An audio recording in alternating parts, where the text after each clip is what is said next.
Antes de que fueran zonas de lujo, estos barrios eran otra cosa. Un río contaminado, un basurero, un campo de lava. Lugares donde nadie quería vivir. Hasta que alguien vio potencial donde todos veían ruina. Hoy son sinónimo de poder, exclusividad y dinero. Pero su origen es mucho más caótico, arriesgado y a veces hasta accidental. En este video vas a descubrir cómo nacieron los 5 barrios más ricos de la Ciudad de México. No desde el mármol, sino desde el polvo. Te vamos a contar las historias que las agencias inmobiliarias prefieren olvidar. Una vez que lo escuches, no vas a volver a ver Polanco, Santa Fe o Las Lomas de la misma forma. Vamos a empezar por el principio justo, cuando nadie daba un peso por ellos. Si uno camina hoy por Santa Fe, lo que ve son rascacielos, autos de lujo, restaurantes carísimos y centros comerciales, donde las tiendas parecen museos. Todo es moderno, todo es brillante, todo huele a nuevo. Es difícil imaginar que este mismo terreno, este mismo suelo, fue una vez el basurero más grande de la Ciudad de México. Pero antes de ser un basurero, Santa Fe fue otra cosa muy distinta. La historia de este lugar comienza en el siglo XVI, poco después de la llegada de los españoles. Fue Vasco de Quiroga, uno de los personajes más visionarios del México colonial, quien fundó aquí un hospital para indígenas. Lo hizo siguiendo las ideas de Tomás Moro, aquel autor renacentista que hablaba de una utopía como una sociedad ideal. Por eso le puso ese nombre, Santa Fe. Durante siglos, Santa Fe fue simplemente un pueblo rural. Tierra fría, alejada del centro, cruzada por el Camino Real a Toluca. Era tierra de campesinos, de haciendas pequeñas, de minas de arena y piedra. Y así se mantuvo durante casi 400 años. Hasta que todo cambió en el siglo XX, primero llegaron las excavadoras, se acabó la agricultura y se instalaron minas de arena, cal y tepétate. Las empresas extrajeron toneladas de materiales para la construcción de una ciudad que crecía sin freno. Pero lo que dejaron atrás fue un paisaje lunar, huecos gigantescos, zanjas, socavones, y como si fuera poco, el gobierno decidió darle el peor uso posible, convertirlo en tiradero de basura. Así nació la Alameda Poniente, un basurero a cielo abierto que operó durante más de 2 décadas. Miles de toneladas de residuos se acumulaban todos los días. Llegaban camiones desde toda la ciudad y descargaban sin parar. El olor era insoportable. La contaminación se filtraba al aire, al suelo, al agua. Pero ahí vivía gente. Familias enteras que sobrevivían de lo que la ciudad desechaba. Pepenadores, niños descalzos, mujeres que separaban latas y cartón con las manos. Y entonces, en los años 80, vino la idea más ambiciosa, y para algunos, más cínica, de toda esta historia. El gobierno del Distrito Federal decidió que esa zona ya no podía seguir siendo un vertedero. No por motivos ambientales, no por salud pública, sino porque estaba estratégicamente ubicada. Cerca de carreteras, colindando con Coajimalpa y Álvaro Obregón, con espacio de sobra. Así comenzó el proyecto Santa Fe. Un desarrollo privado público de proporciones descomunales. Se expropiaron más de 900 hectáreas. Se removieron capas y capas de basura. Se rellenaron los hoyos. Se niveló el terreno. En muchos casos, simplemente se cubrió el problema con concreto. Y sobre ese concreto, comenzaron a levantarse los primeros edificios. Universidades privadas, centros corporativos, residencias verticales. Y, por supuesto, el gran símbolo de la nueva Santa Fe, el centro comercial más grande de América Latina. En menos de 2 décadas, Santa Fe pasó de ser el basurero de la ciudad al distrito financiero más moderno del país. Pero este cambio no fue neutral.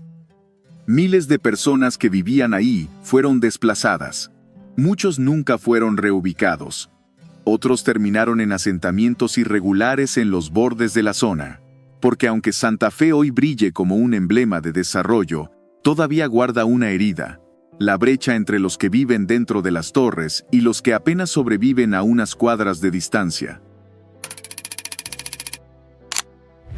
Si hoy mencionas Lomas de Chapultepec, Inmediatamente vienen a la mente imágenes de mansiones imponentes, calles amplias sin semáforos, embajadas con guardias en la puerta, y autos de lujo circulando en silencio entre árboles viejos. Pero no siempre fue así. Lo que hoy es el centro de la élite mexicana fue alguna vez una zona casi salvaje, despoblada, de cerros, espinas y lejanía. A inicios del siglo XX, todo al poniente de Chapultepec era prácticamente campo. Sin embargo, un pequeño grupo de inversionistas estadounidenses y mexicanos vio algo que los demás no. Eran los años posteriores a la Revolución, y la ciudad comenzaba a expandirse. El caos del centro empujaba a las clases altas hacia zonas más tranquilas. Fue entonces cuando un hombre, William H. Muller, fundador de la Chapultepec Heights Company, tuvo una idea: importar el modelo de suburbios de lujo que ya florecía en ciudades como Los Ángeles. No querían solo una colonia elegante, querían crear un estilo de vida, uno que imitara la idea norteamericana del country club suburb: jardines grandes, casas con cochera y, sobre todo, privacidad absoluta. Compraron terrenos que antes habían sido parte de las faldas del bosque de Chapultepec y comenzaron a trazar calles con nombres de montañas mexicanas: Sierra Madre, Sierra Leona, Sierra Gorda. Desde su origen, Lomas fue pensada para quienes podían permitirse vivir lejos del bullicio.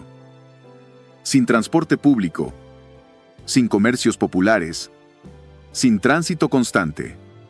Solo residencias. Solo silencio. Solo exclusividad.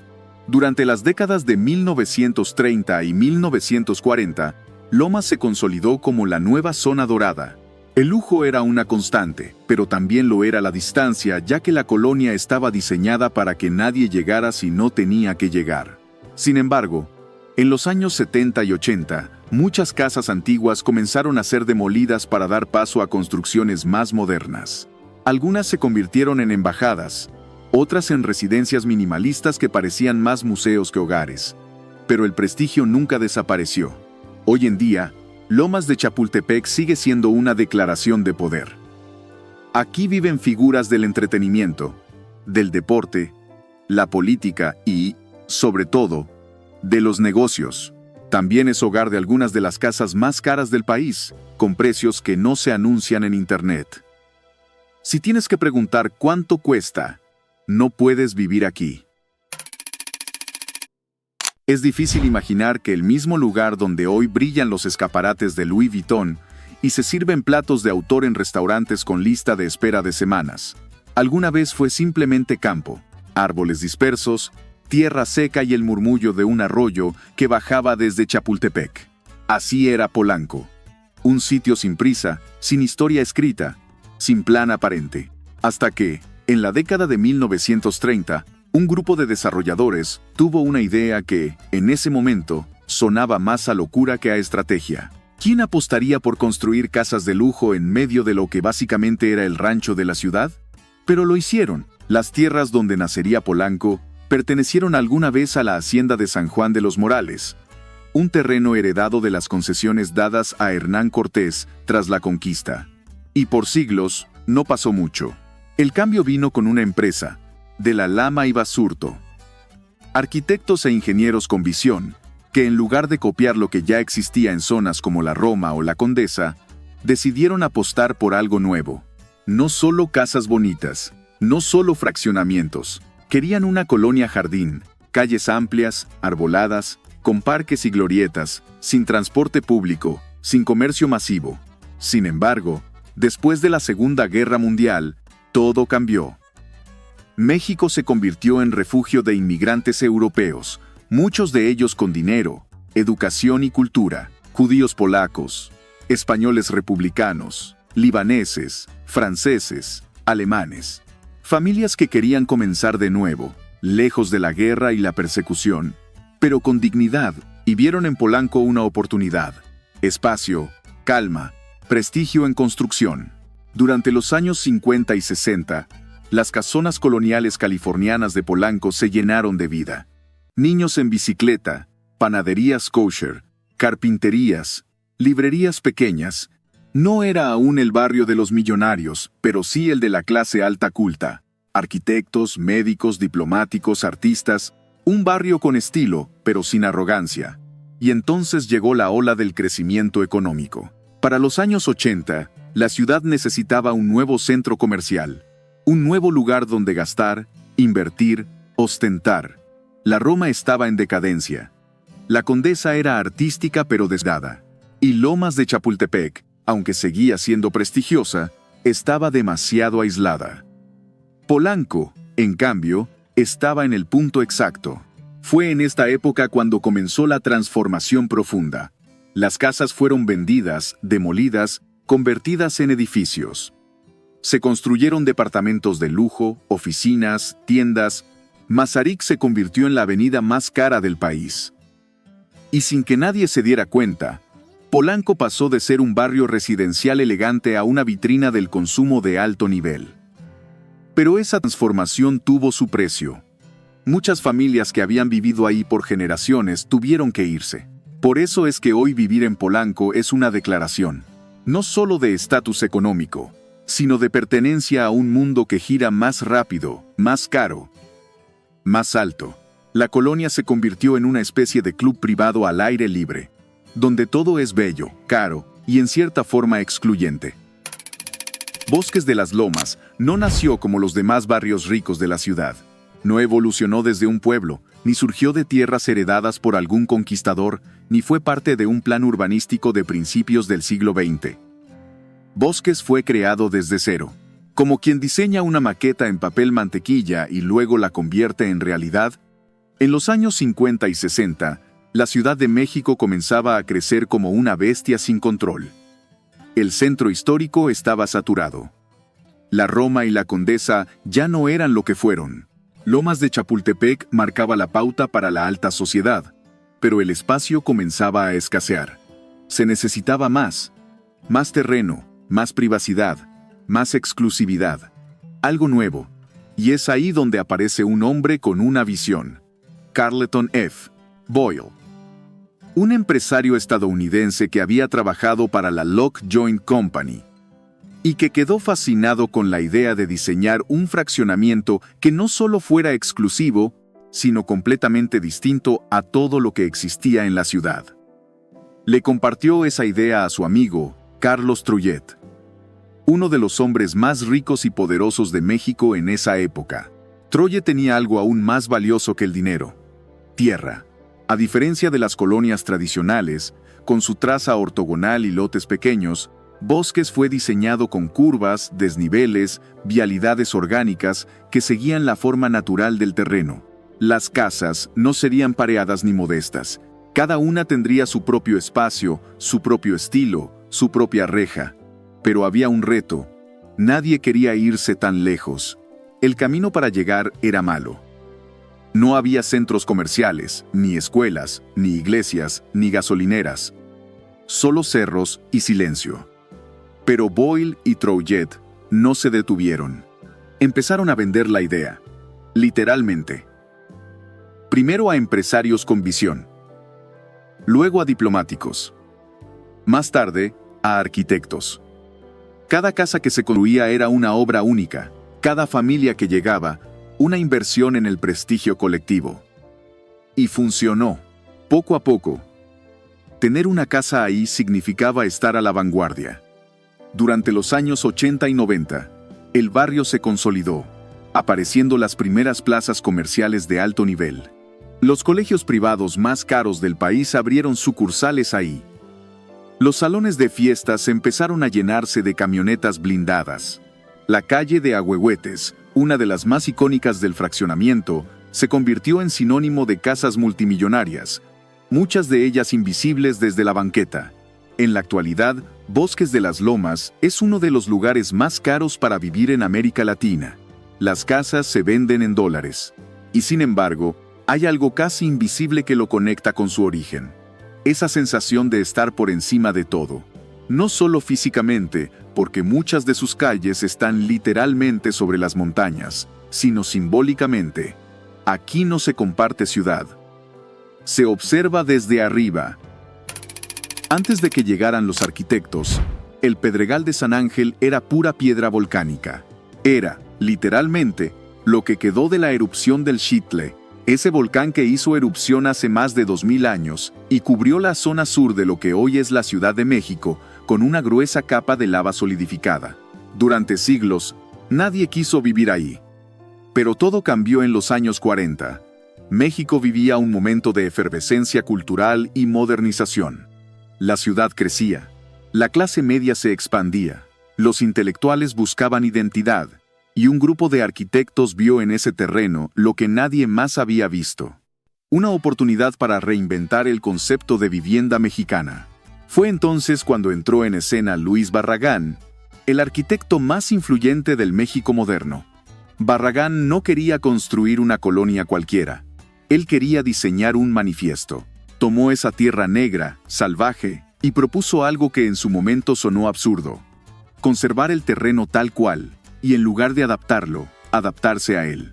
Las casas no se impondrían sobre la piedra, la abrazarían. Las primeras casas fueron verdaderas obras maestras. Villas modernas de una sola planta, con jardines interiores, muros de piedra volcánica, fuentes, patios, vegetación nativa, todo diseñado con una estética austera, casi monástica, pero profundamente elegante. Era el modernismo a la mexicana, y los primeros en vivir ahí no eran empresarios ni políticos, eran artistas, escritores, arquitectos, médicos, la élite intelectual del país. Por un tiempo, el Pedregal fue otra cosa, un refugio para mentes creativas. Pero como siempre pasa en esta ciudad, el secreto no duró. Para los años 70 y 80, los ricos de siempre, los del dinero antiguo y el nuevo, descubrieron el Pedregal. Las casas diseñadas por Barragán y sus contemporáneos se convirtieron en piezas de colección, y donde antes había austeridad sofisticada, empezaron a construirse mansiones desmedidas, con bardas altísimas, cúpulas, columnas, fuentes de mármol importado. La modernidad silenciosa se dio paso al lujo ostentoso. Los intelectuales vendieron sus casas o las heredaron a hijos que preferían irse a departamentos en Santa Fe. Y en su lugar llegaron empresarios, políticos, celebridades. Y así, sin que nadie lo planeara, el Pedregal se convirtió en una de las zonas más caras de toda América Latina. Ahora, vivir en el Pedregal es una mezcla rara de tradición y vanidad. Algunas casas conservan la esencia original, oculta detrás de jardines frondosos y muros de piedra negra. Otras lucen como palacios neocoloniales, tan distantes de la visión de Barragán que cuesta creer que estén en el mismo barrio. Pero la piedra sigue ahí. El Citl sigue hablando en silencio. Y cada vez que alguien camina por ahí, por esas calles que parecen salidas de un sueño antiguo, uno puede imaginar el pasado geológico mezclado con el futuro arquitectónico. Santa Fe, Lomas, Polanco, Bosques, El Pedregal, no son solo zonas caras en un mapa. Son testigos de cómo la ciudad se transforma, empuja, arrasa, reconstruye y a veces olvida. Lo que hoy vale millones, ayer era desecho, era lava, era silencio. Y lo que hoy parece eterno, mañana podría ser otra cosa. Ahora te toca a ti. ¿Conocías la historia de alguno de estos barrios? ¿Crees que hay otros que deberían estar en esta lista? ¿Tu familia vivió en alguna de estas zonas antes de que fueran lo que son hoy? Déjame tus recuerdos, tu opinión o tu anécdota aquí abajo, que me encanta leerlos. Y no olvides suscribirte para más contenido nostálgico sobre México. Nos vemos en el siguiente viaje al pasado.